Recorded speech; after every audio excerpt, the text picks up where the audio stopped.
Hi, everybody. Welcome to Do-It-Yourself Cellular Intrusion Detection. My name is Sherry Davidoff. This is David Harrison, Randy Price, and Scott Fretheim. We're from LMG Security. Woo. Woo. So if your cell phone were hacked, how would you know about it? Probably half of you today in this room have cell phones that are hacked, but you can't tell. You can pick it up, you can look at it. The video that you see on the screen here, and I don't know why it's not displaying great resolution, sorry about that. The video you display on the screen here is showing us a video of a cell phone that's infected with the Android Stealth malware. So what you see is sending data out to the Netherlands every 5 minutes or every 15 minutes, depending on whether or not it actually gets a response from the command and control server. And if you were a user looking at this phone, you would never know about it. There has been an explosion of mobile malware in recent years. I don't know if you've seen the Juniper paper on mobile threats. It was really good, very interesting. And Juniper estimates that the number of mobile malware samples has increased 614% between March 2012 and March 2013. And it makes sense because when you think about it, these are just teeny tiny little computers that you're walking around with. They can record you, they can track you wherever you go, they can do anything that you can do with your cell phone if they get infected. This is a screenshot of TigerBot. TigerBot came out a couple years ago, and it can record the surrounding audio in the room. It can also track your GPS location and send it back to an attacker. I think it's really cool and sort of scary where this is going because you can have botnets of infected computers, of course, on normal LANs. And soon we're also going to see botnets of infected smartphones. When they came out with the Storm malware, attackers can actually segment that malware into different nodes, so you have nodes communicating with different encryption keys. So if you have 10 infected systems inside one LAN and 20 infected systems inside another LAN, they're communicating peer-to-peer with different encryption keys, and that means that an attacker, if they want to, can sell them off separately. Similarly, with smartphones, attackers will be able to identify mobile devices that are infected. They'll be able to tell what physical area they're in and segment them into different botnets for resale. So you could say, I have 10 devices, 10 infected bots inside this Department of Defense building. I have 20 infected bots inside Hack Me Inc. How much do you want for them? Maybe they're worth different amounts to different attackers. Mobile malware can record surrounding audio. It can track you wherever you go. It can intercept text messages. It can send out your contacts list to the attacker, which is something we're going to show you later today. And in doing so, they get more lists of people to attack the same way that spam works with normal email. We're probably going to see a lot more text spam the same way we see email spam. It can, of course, capture your passwords and keystrokes and control your phone or tablet in the same way you can. This is a chart that we made using the Argus tool of the phone home traffic for an infected black hole exploit kit. This was an infected laptop, and each one of those bars represents a time that it communicated outbound to the attacker's system. So this was over a 24-hour period. All the normal Windows traffic has been pulled out, and you can see it phoning home to systems. Actually, I think first it phoned home to Ohio, and then it switched IP addresses. You can see that little blip there. And it started talking to another system in Taiwan.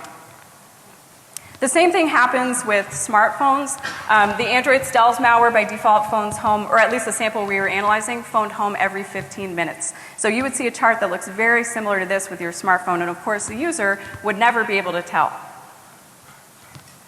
Now, on LANs, enterprise security professionals have the option of inspecting network traffic. They can make charts like that. So even if there's no host-based antivirus installed on a laptop, we can still tell if a certain laptop is infected based on the patterns of traffic that it's creating on the network. We don't have that same option with cellular devices that are physically within our enterprises.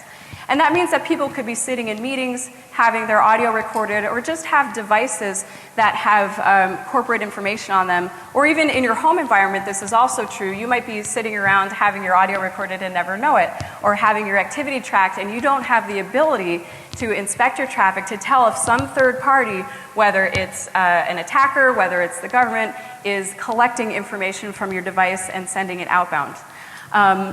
The problem is that cellular traffic is invisible to the key stakeholders who really care about those devices the most. One of the folks in our last talk asked if Verizon could tell if their phone was infected, and probably they could if they were inspecting that traffic, but they don't have the resources to be able to chase down every single infected phone. Nobody cares about your smartphone as much as you do, unfortunately. So what is the solution? We propose a cellular intrusion detection system.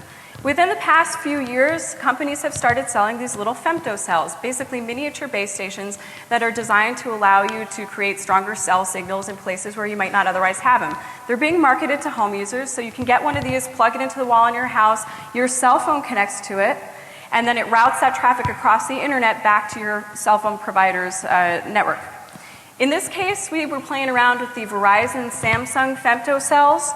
They're fairly inexpensive. This entire project to build a cellular intrusion detection system cost $285. We used both the Samsung SCS2U01 and SCS26UC4 devices, and it would probably work on other models as well. Our goal is to enable defenders and people like you and me to be able to detect when our cell phone is being hacked and when third parties are monitoring our traffic. So we gained root on the commercial femtocell, the Verizon femtocell, and then we modified the Linux open source software on it so that it started exporting traffic, and David will go into this in more detail in a few minutes.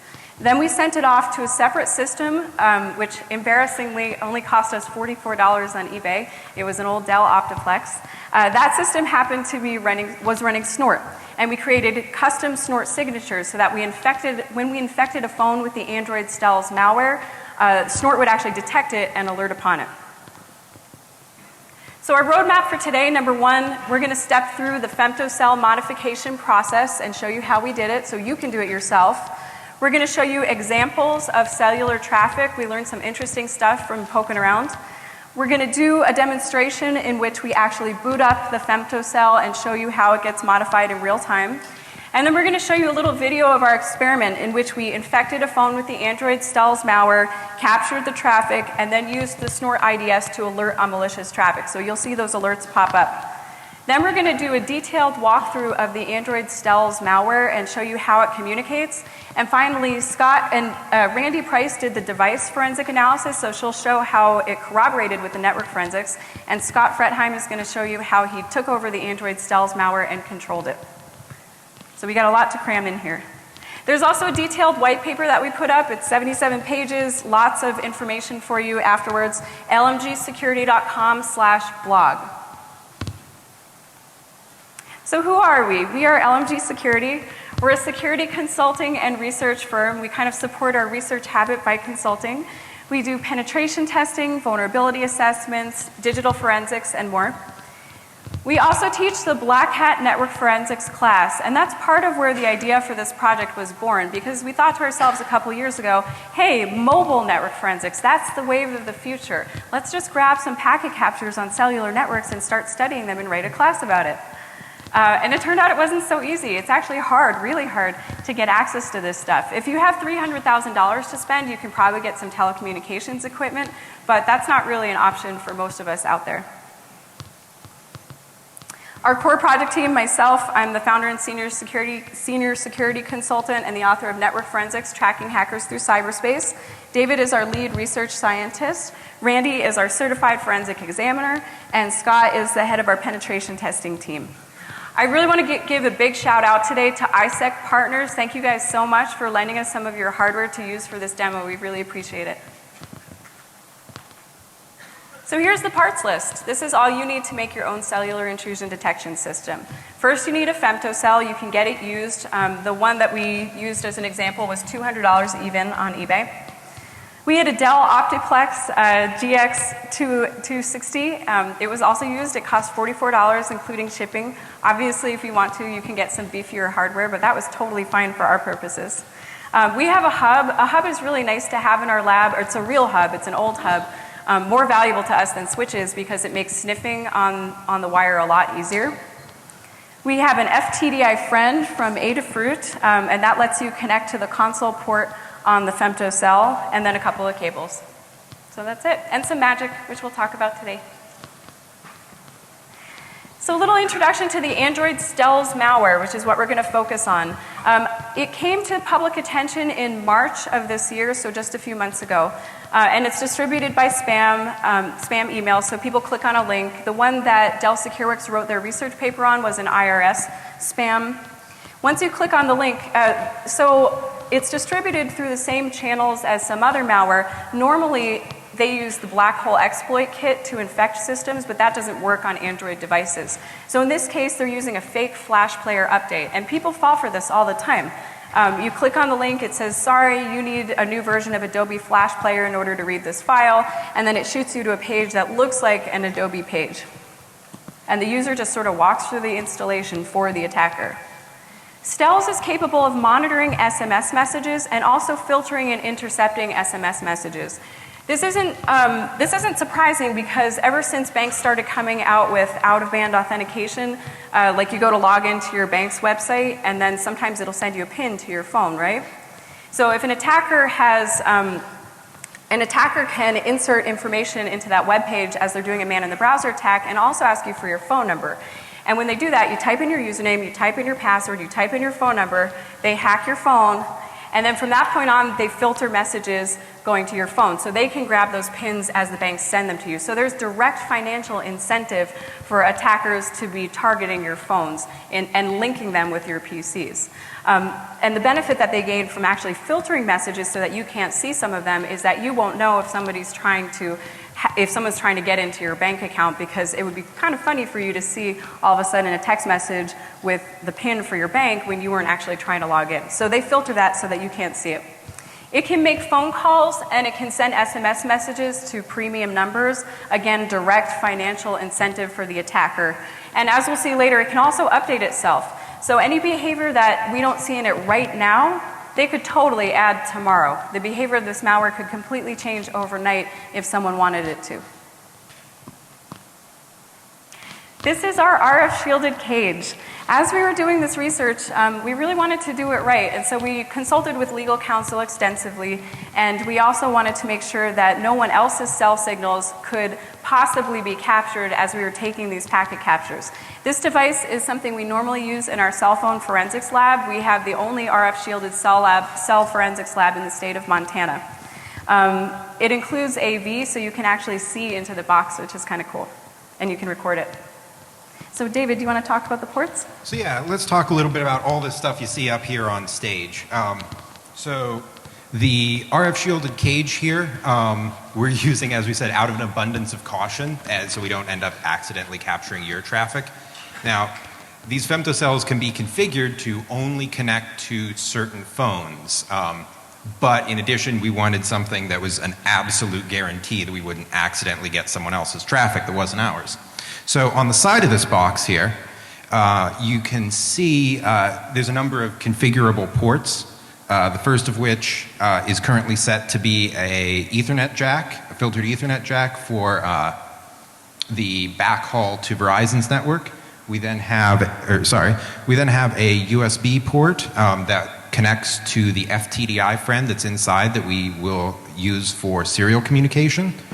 We also added on the instructions and with the help of the manufacturer, Ramsey, added a SMB connector so that we can route GPS in. One of the requirements is, and one of the challenges of doing this demo inside the middle of a hotel is that you need GPS lock in order for the femtocell to boot up. So we had to run a GPS signal inside the cage. Let's see. So what's our setup look inside of here, inside of here? This is the other side of the exact other side of those ports. We've got that GPS antenna, the Ethernet cable, and the cable running to the USB cable running to the FTDI friend, which then has a little hacked together custom breakout to a HDMI cable where Samsung put the serial console on 2 ports of an HDMI, or 2 pins of an HDMI port that's in the bottom of the thing. You can also see we have power and such in here. Let's see. So, cellular intrusion detection.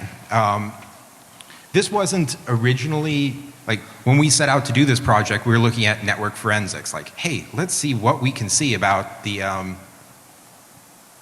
cellular network. And it quickly became this big project to even get access to it. So as soon as we did get access, we said, okay, what can we do? And we thought, here's something cool. Let's set up a cellular IDS. We can hook it up to Snort. This is just going to be regular internet traffic at some level, we assumed at least at the time. Let's hook it up to Snort and see what Snort can find, if it can see malware and see command and control traffic. So when we first got root access on this thing, which we'll step through how we got root access here in a minute, we just hooked up TCP dump to it, because it actually has a copy of TCP dump. The box itself, the femtocell itself runs a version of Linux called Monte Vista. And so we're like, okay, let's capture some traffic. Turns out that, of course, everything is encrypted using an IPsec tunnel back to Verizon's core network. And just running TCP dump just gets us a whole bunch of, you can see the IS camp and the DNS, so not too useful to us. So to step backwards a little bit, how do we get root access in console? On the bottom there's a HDMI port. It has 3.3 volt console access on pins 16 and 17. We hook that up to an FTDI friend from Adafruit, just an adapter for USB. It's like $15 part or something. But the thing was, I got really antsy while we were waiting for the shipping for this, and this was right after DEFCON last year. So I just grabbed my badge from last year, and since it had an FTDI connector on it, I just ended up using that one. It's a little bit of a hack together solution, but I thought you'd enjoy that. So as soon as we got console access, we find, oh, their first layer on here of the stack is a U-boot bootloader. Samsung's done a little bit to modify the U-boot bootloader. They have published their source code since it's GPL licensed, so you can go to their website and download it. And in the old versions, and old being this time last year, up through like January or February of this year, all you had to do to interrupt the boot process was, instead of hit any key, you would type SYS return. And the thing is, the code for that was in Samsung's published source code. So, and we actually didn't figure that out. That was another gentleman who I'm spacing his name, but it's in our white paper, linked to his blog post about it. So we took that, and okay, we've got root access. So then we just did init equals bin sh as to get root access, and then we stepped through the boot up process manually, since the init scripts don't run. We then started looking at the networking connections. We saw there's DHCP going on, there's the VPN tunnel that I talked about a little bit ago, and it has IP tables. It's using that to filter out certain, so that only Verizon addresses can connect to some of the services. But we're like, hey, since we saw TCP dump wasn't working, let's see if we can get access through IP tables. So that was a good enough idea, but the problem was that what's on there is very bare bones implementation of IP tables 137. No NFQ, no T command, no way to copy off and route traffic. There's not even a logging facility built in. It's an embedded system. It's not that surprising. So we went back to Samsung source code again. And so we really want to use NFQ. We grabbed the source code from their site. It's, however, it doesn't want to compile with modern versions of GCC. so it's really picky about only compiling with Monte Vista's ARM toolchain. Now, that encountered the next problem, which was that Monte Vista doesn't openly, despite everything being GPL licensed, they don't openly distribute that. They only distribute their toolchain and such to vendors and their direct customers. However, one of the customers is Texas Instruments, who makes the OMAP series of boards, which often use Monte Vista Linux. So the OMAP, I think it's L137 development board, uses the same version of Monte Vista Linux as this does. The chipset in here is actually an OMAP 1710, which is a very similar Texas Instruments related board. So if you go to the TI website, you can grab the toolchain for Monte Vista Linux. We use that to then build the kernel modules for NFQ and all of its dependencies like contract and such. So we got all those binaries. What NFQ does, if you're not familiar with it, it pulls packets out, it route them with a rule in IP tables, send them to Q0 or Q1.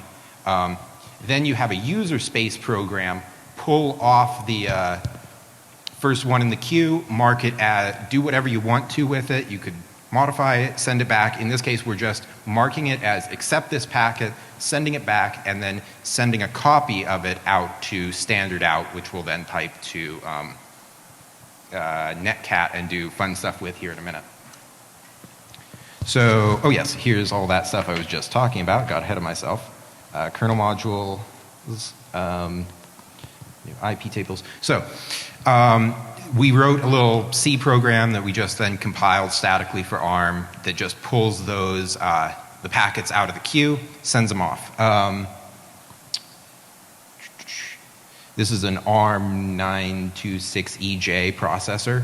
What we did for rather than dealing with cross compilers, was just started up a Debian ARM emulator in QEMU. I found that to be much simpler solution for compiling binaries, because you don't want to, cross compiling makes my head hurt sometimes. So the netcat, we wanted to get traffic off of this thing as quickly as possible. It doesn't have much power. It's a pain to work with. Word to the wise, if you do this, there is, by default, Control C is not bound to sigterm. Do not run ping. At least not without a count flag or something, or you will have to reboot the whole thing. So I was like, oh my God, I really want to get this traffic off of here as fast as possible. Send it to netcat, and we'll do the rest of our processing on some other system, and originally that old Dell Optiplex.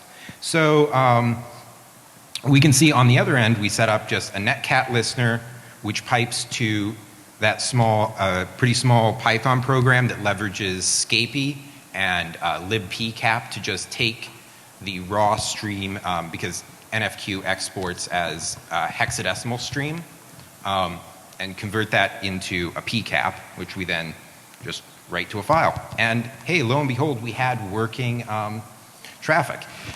And then we looked at that traffic, and well, let's let Sherry talk about that. It took us about, I got a mic. So it took us about 10 months to get to this point where we had traffic. We were a little bit slowed down. We started the project in August, and by February we had accomplished all this, and we were just about ready to hit enter and start collecting packets when Samsung upgraded the software.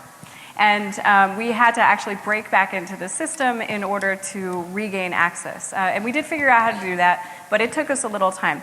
So by the time we were actually able to inspect cellular traffic, it was around May. And when we finally got it, it was beautiful. So this is the first of 4 slides that I'm going to show you of a single Wireshark protocol hierarchy summary. You can see here, this is just the basics. It's all IPv4. There's 82.04% of the bytes were UDP. And then you see normal traffic that you might expect for managing a remote system, so NTP, SNMP, DNS, ICMP, that kind of stuff.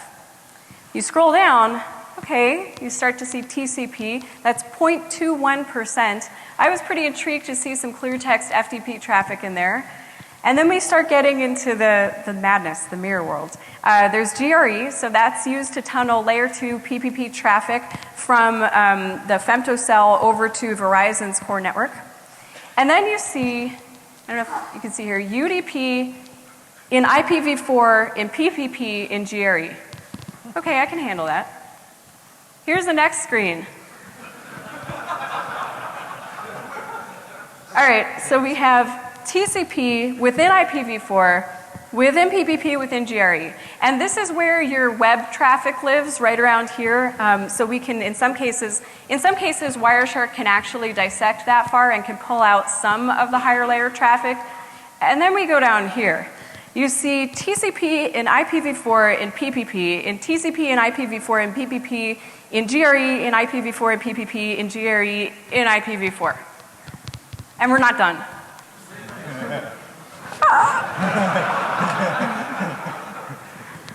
I don't know how far this rabbit hole goes. It just kept going and going and going. So David didn't believe that this was actually real. I just figured it was some kind of a bug or something in Wireshark. Yeah. So he made me go find some of these packets. Here's an example.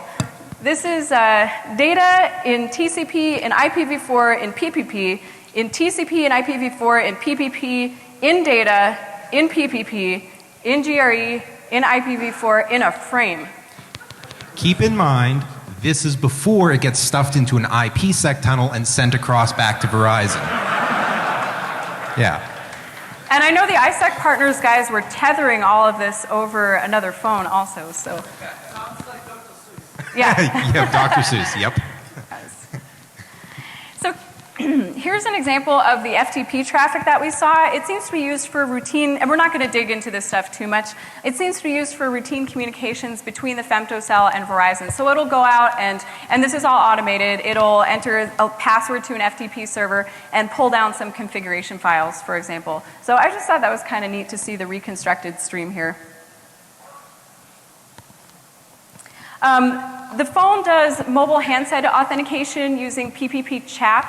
It's a challenge authentication response protocol, and we were able to write snort signatures based on that. So that means that anytime the phone joins the femtocell, we have a little snort alert that pops up. The string that the Verizon network responds with is "Welcome to the Samsung BSS something something." So you can tell as soon as there's a new device connected to your femtocell, which is kind of handy, especially if you do end up deploying this on your home network or on an enterprise network. And you can restrict it also so that it only connects to specific phones as well, which I would recommend doing if you're inspecting traffic, of course. So we also wrote a custom CDMA 2000 protocol dissector, and CDMA 2000, of course, is extremely complicated. And our efforts in this respect were hampered by the fact that Verizon didn't seem to be using the latest version of the standard, so we had to go digging through and figure out exactly which version of the standard that it was using. This is an example of the CDMA protocol dissector dissecting an A8 setup A9. So that's used to set up interfaces which are used to transfer user data. And this is available on SourceForge. As soon as we get to a clean network, so probably tomorrow when one of us is home, we'll upload this stuff. We ended up examining the Android data traffic most of all, and that's because the malware that we're using, Android.stels, actually transmits signals back to the attacker over HTTP. So we wanted to be able to pull out that HTTP traffic and analyze it and figure out how the bot was working. There were two kinds of GRE packets that we saw, and Wireshark was dissecting them differently. This was a default version of Wireshark. There was GRE type 8881, which is not the one I like. It is a CDMA 2000 A10 unstructured byte stream packet, and this was used for outgoing HTTP requests. Wireshark didn't dissect this at a very high layer. However, there were also GRE 88D2 packets which were used for incoming HTTP requests. And Wireshark did decode more. It could get all the way up to TCP, so it got IP and then TCP. It still didn't get the HTTP in most cases. But what that meant was that when we looked at this first in Wireshark, we saw incoming TCP segments, and there was no matching outgoing TCP segment until we started dissecting it with our eyeballs. So that was a bit of a pain. I think I have to step down to actually be able to point at things.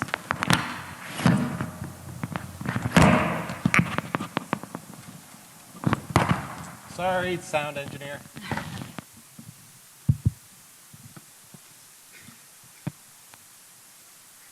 Okay, so here you see, can everyone hear me? Here you see a GRE type 8881 packet, and you can see that Wireshark only dissects as far as that PPP. It doesn't dissect the IP or the TCP. So we started looking a little further, and you see here that 4500, right? Anybody in our network class, our network forensics class, know what the 4500 is? This should, yeah, it's the start of an IP packet. That 4 represents the version number, so in this case it's IPv4. You're probably only going to see either 4 or 6 there. The 5 represents the length of the IPv4 header, the number of 32-bit words. So in this case, that's a 20-byte IP header, which is very common because that's the default. And then here's the type of service field, which you see 00. So anytime you start looking at this hex and you see a 4500, you should think, aha, maybe that's an IP packet, and dig a little further. And that's what we did. And we saw that indeed it was. You could actually see the source IP address, the destination IP address. You could see the port. For a Ninja Duck, what is hex 50? What's that in decimal? 80. Awesome. Hey, David, can you give that guy a Ninja Duck? Scott, can you give that guy a Ninja Duck? Okay, so there actually was traffic in here that should be dissected. I'm not sure why Wireshark can't pick up on it, but it can't get very far in that crazy layering scheme. And then here's the 88D2 packets, and you see it gets further.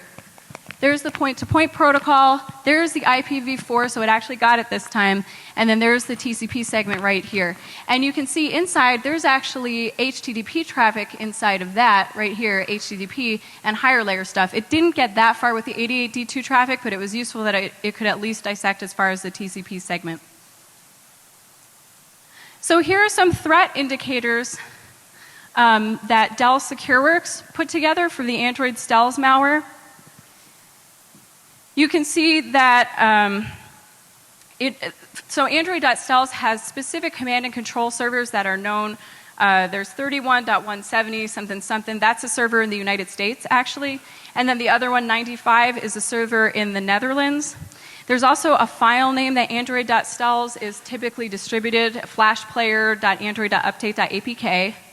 And there's 2 domains that are in common use right now, the freeiz.com one and the androidflashplayer.net.ua one. So those were things that we incorporated into our snort alerts.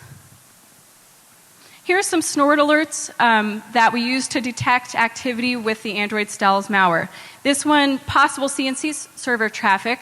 We put the IP addresses in here, but you can't just look for an IP address the way you normally would look for an IP address in an IP packet in Snort, because of course Snort can't dissect all those crazy layers. You actually just have to look at it as a hexadecimal string, which we did, as you can see right here. So hopefully that's going to pop up in the content of a packet. It doesn't always, sometimes it's going to be fragmented across multiple packets, but we found that this actually worked most of the time. Same thing here, you see detecting domains. Again, we have to look for it as a string in the packet, and because these are longer, they're more likely to be broken up across multiple packets. We saw, in particular, we would see DNS responses containing these domains, but usually the DNS requests, the domain was broken up across 2 packets, so Wireshark would show you that there had been a Snort would show that there had been alert on the response and not on the request. And then if you want to detect the binary, of course, we could take a snippet of the binary itself and have Snort alert on that, and that worked really well. So you can see, before a user even infects themselves, you can see when they're downloading that Flash Player update. So now we're going to do a little demonstration. In our lab, I was the attacker. And the attacker can be any phone. In this case, it was just an AT&T smartphone that we used to differentiate from our Verizon phone. And with the AT&T smartphone, we sent a nasty text message. And David was the victim. Aw, sad day. Yeah. So the victim, of course, was a Verizon Android smartphone because we wanted it to be infected. So now let's switch over to our box. Well, this is the boot up part of the demo, right? Yeah, we're going to do the boot up part of the demo. That is it. Yep, okay. We need our lab codes. Hold on. Lab codes. Safety first. Is this yours? That's mine. Who buttoned this thing? Someone's trying to sabotage me. Darn two lapel mics. Here you go. Sorry for switching again, audio engineer. I know that's a pain. I used to do that for a living, so. Sorry.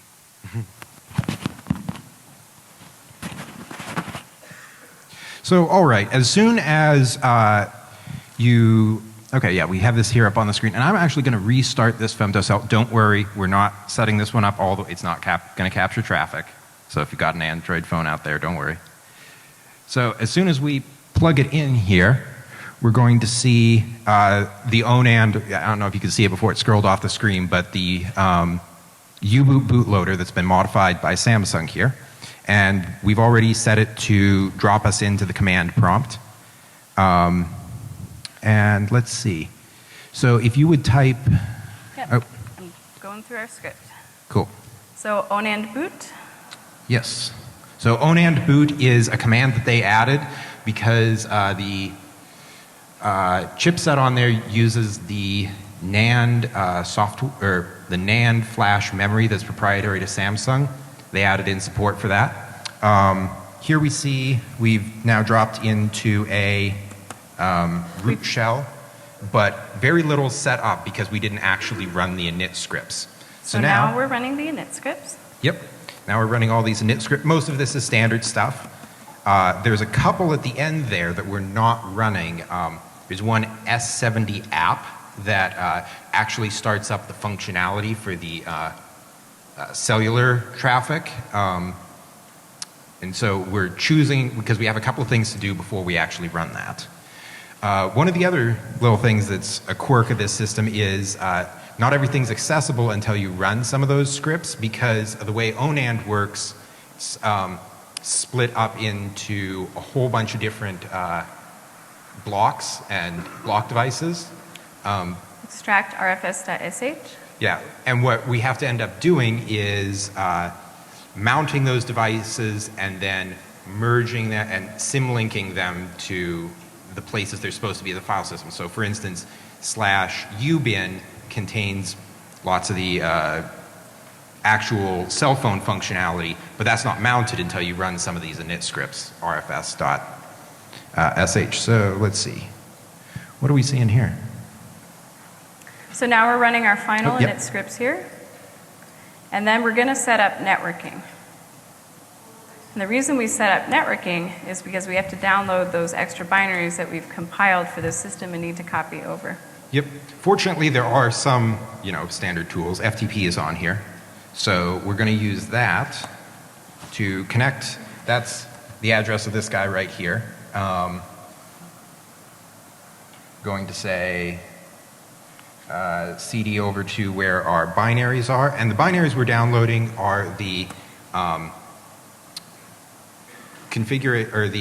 kernel modules, the packet capture little compiled binary that hooks into NFQ, and a binary for netcat.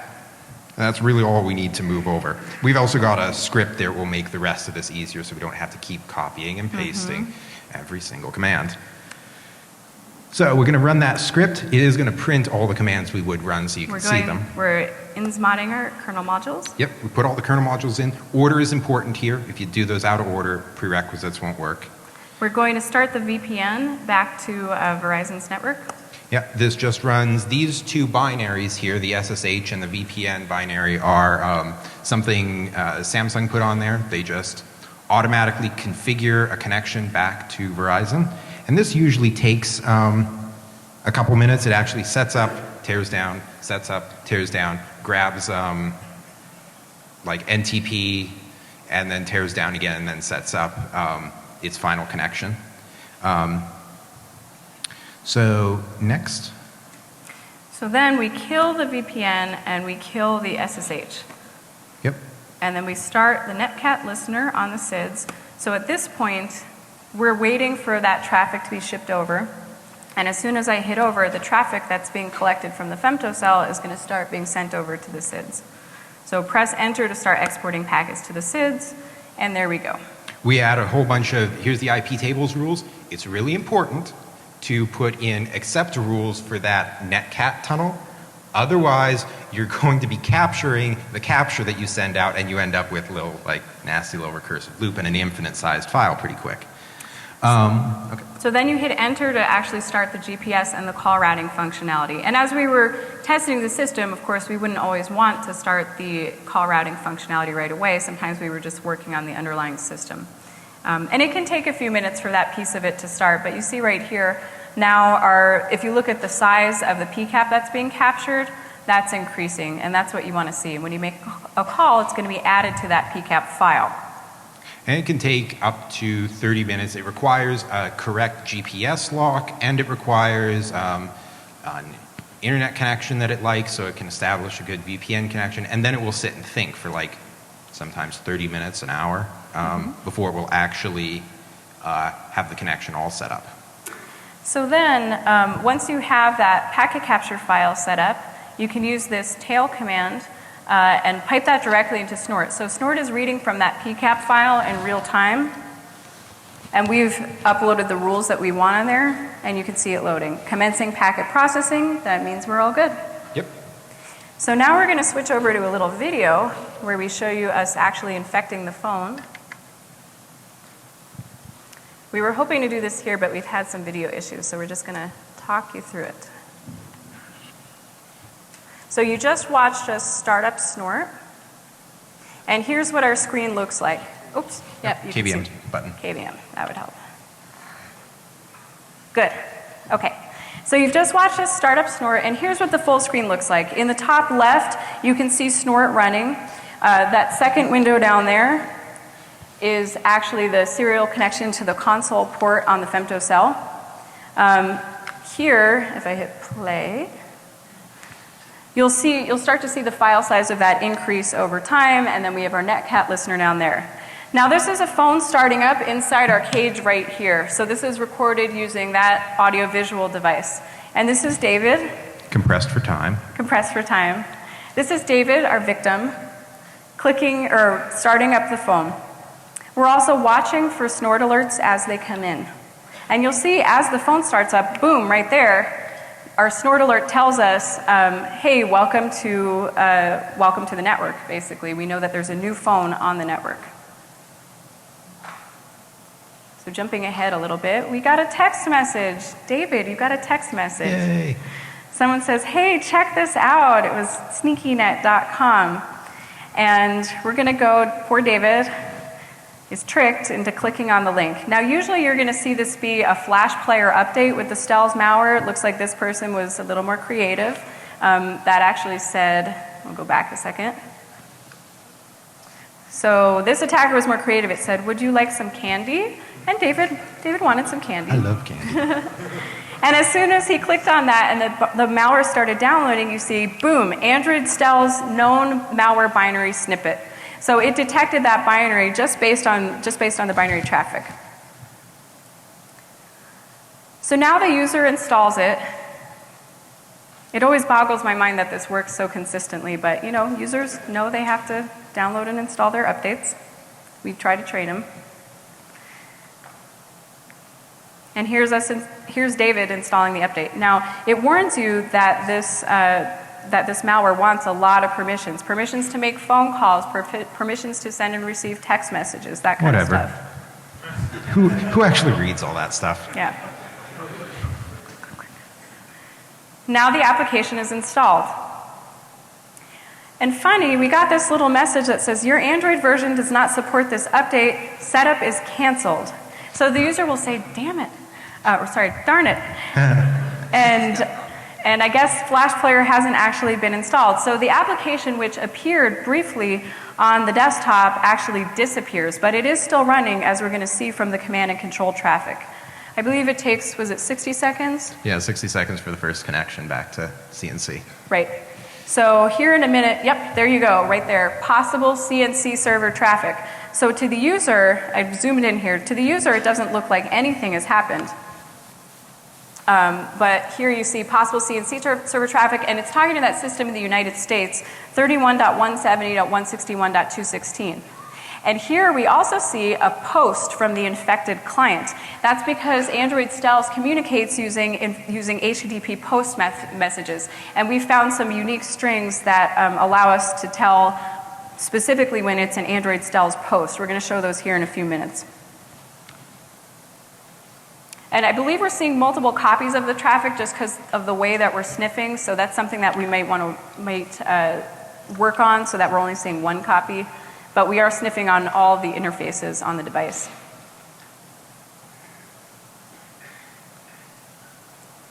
Okay. So here again, that phone is just sitting there, and every 15 minutes, it sends a command outbound. But the first thing that happens is it sends that post command to 31, that system in the United States, and it got a response saying, okay, change the CNC server address. So next you see it start talking to a different server, that 95 IP address right here, that's based in the Netherlands. And that 95 IP address said, remove SMS filters. So whatever SMS traffic was being filtered so that the user couldn't see it, it's removing those filters so now the user can actually see all of the traffic. That's nice. And then you saw await 900. Let me back up here. There we go. We saw await 900 command from our CNC server right here. That's 900 seconds or 15 minutes. So then we let this run for 2 days, and what we found was every 15 minutes, like clockwork, it was sending that post command out, and automatically the server would respond back and say, okay, wait another 900 seconds. So not a whole lot was happening right there until we started taking over and actually intercepting things. Any questions on the demo so far? Anything you want to add? Oh, question? Good. Oh, good. Oh, okay. There's a question. Yes. If you're not on a cell phone network, you have an Android device that's attached through the internet through Wi-Fi, let's say, will this more route its traffic over the Wi-Fi? Some of its traffic. It uses also some SMS messages, which will not get routed over Wi-Fi. And that's true of a couple of different bots. There's some that use exclusively SMS for the CNC.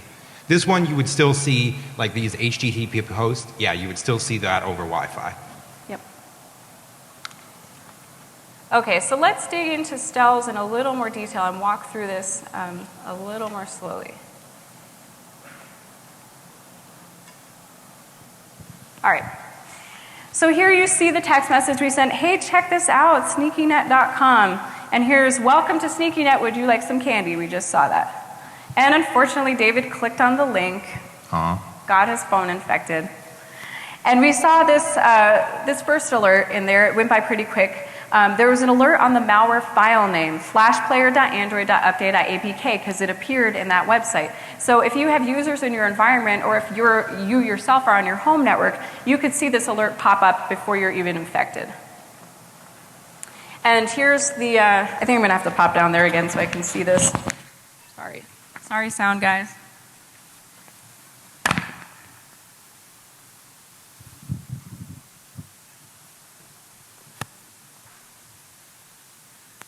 All right, so here you see the Android file name. It's actually part of the GET request right here, the HTTP GET. So it's buried in there, and it's cool because you can see Wireshark didn't dissect this, again, because it's probably one of the 8881 GRE packets.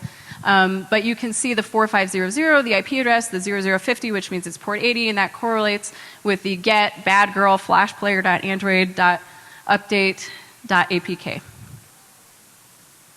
The second snort alert that popped up was an alert on the malware binary snippet, the first 42 bytes. So after that GET request happened, we saw the first 42 bytes come up, and that came up multiple times, actually. Here it is in Wireshark. Now, because this was coming the other way, this was an inbound instead of an outbound HTTP message, Wireshark actually dissected it to a much greater level. We actually see the IP there. We actually see the TCP there. It didn't get the HTTP, but you can see here the start of the Android Stells malware binary, that PK that indicates it's a Windows executable file. So then you saw the Flash player with the nice Flash player icon. That means it's safe and really from Adobe. Downloaded onto the phone.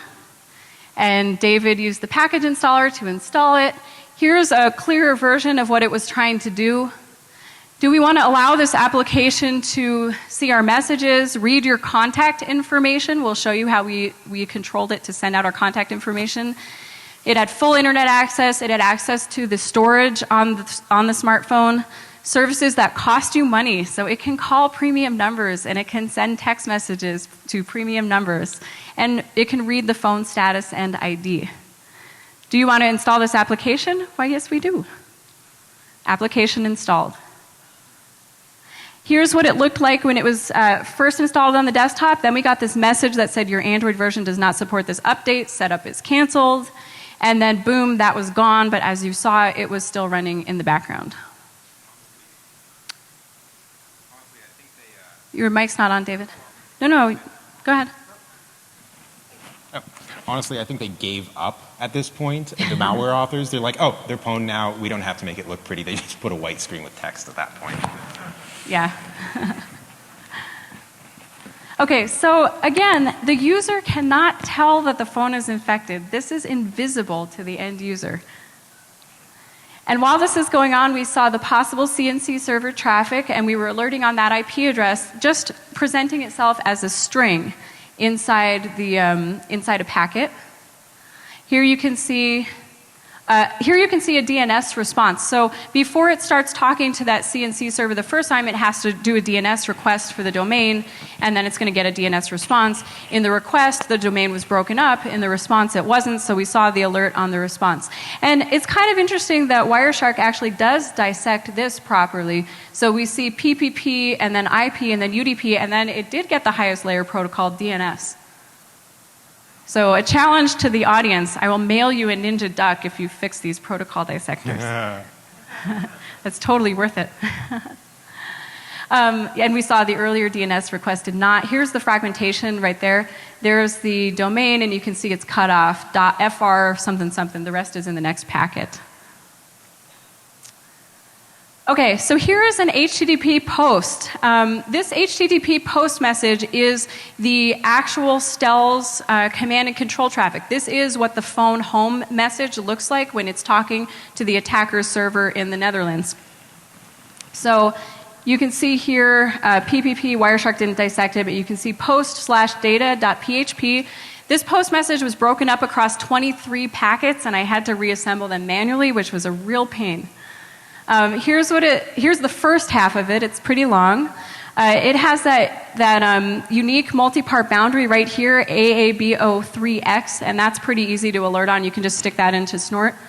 It sends the IMEI, the IMSI, so you can tell the phone's number from the post to the attacker, and the attacker can tell that. Information about the phone, the version, what time it thinks it is. Also the name bot ID and some other stuff in there. Samsung, the manufacturer. So it sends a bunch of information about, the bot sends a bunch of information about itself to the attacker every 15 minutes, or however long the attacker tells it. And we can see that happening here. Snort alerted on it successfully. I alerted on the string bot ID. I also alerted on that unique multi-part boundary in an HTTP post. Here's the server's response. So the server is going to get this post message and start sending commands in response. It's a very simple thing. There's no authentication here between the infected bot and the server. We've seen malware more complex and more sophisticated since 1999, when I think it was the Babylonia worm came out. We've had authentication. So here, IP, TCP, HTTP. Wireshark actually got the HTTP this time. This is an incoming message from the attacker's server in the Netherlands. And if you reassemble it, here's what it looks like. Remove all SMS filters, true. Okay, wait 60. So it's telling it only wait 60 seconds and then talk to me again. And then it changed the server address. So that's kind of cool. Scott will talk to you a little bit more about it. It can send lots of other commands as well. Pretty much anything in this. Let's see, I have a list here. Pretty much anything in this list, send SMS. The server can tell to send an SMS message. It can tell to delete an SMS message. It can tell to open a URL, send a contact list out to the attacker so it can read all of your contacts, or just update itself. Make call is the last one. It can make phone calls without you knowing about it. Where were we? Okay, so remove all SMS filters. We put some of those commands into Snort, and Snort will alert individually on each of the commands. So you'll have a log of exactly what your malware was doing if you set it up this way. And then again, after it received that change of server, we then saw a DNS query and response for the new server name, and we saw a corresponding alert to go along with it. So the bot sent a post to the new server then, over in the Netherlands, and it received a new response. This time that second server said, remove all SMS filters true, wait 900. So instead of telling it wait 60 seconds, the new server said wait 900 seconds every 15 minutes. This would still be pretty easy to see if you were watching your traffic in an enterprise. Every 15 minutes is still pretty noisy on the network, but the attacker could tell it wait a month, and it wouldn't phone back for a month, and that would be a lot harder to detect. So here's a screenshot.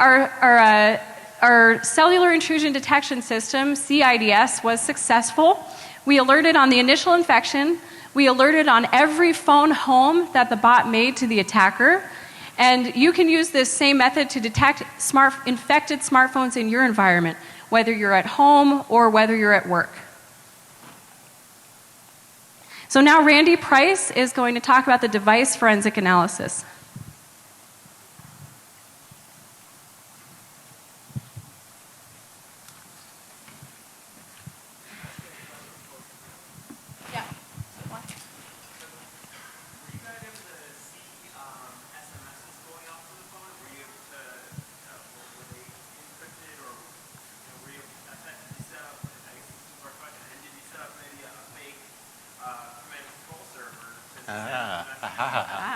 So the question is, were we able to see SMS messages and dissect them and set up a fake SMS server?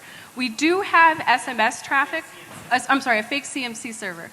We do have SMS traffic. We haven't really had too much time to play with it, but that is definitely the next step that we're going to be poking around with when we get home. I'm hoping Tom Ritter will lend us his SMS dissector.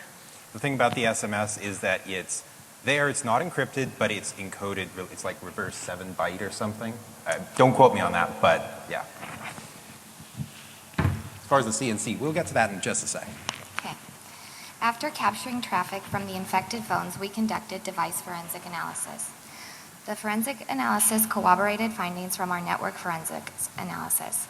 We took a physical extraction of the Simpson illusion with the Cellular UFED and after the phone had been infected in the testing lab. Please note that Please note, is that better? Okay. Please note that the infecting and the extraction were performed with an RF shielded test enclosure, which is shown here. Okay.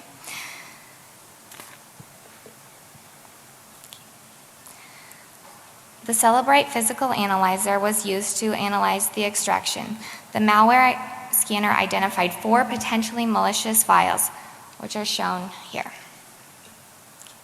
The Cellular malware scanner identified all of the suspicious files as Android Trojan Fake App K. We recovered each of the files and took the SHA-1 cryptographic checksums. We confirmed that these SHA-1 sums matched the cryptographic checksums for the Android Stealth malware reported in the Dell SecureWorks Stealth Android Trojan Malware Analysis Report. We found a file called Stealth Settings XML, which appeared to contain malware configuration settings. As you can see from the configuration file, each bot is assigned a bot ID. This allows the bot herder to manage the bots under their control. The server listed is the command and control server that instructs the bot where to phone home to. The period value of 300 seconds or 5 minutes is the initial phone home interval. This tells the bot to phone home every 5 minutes.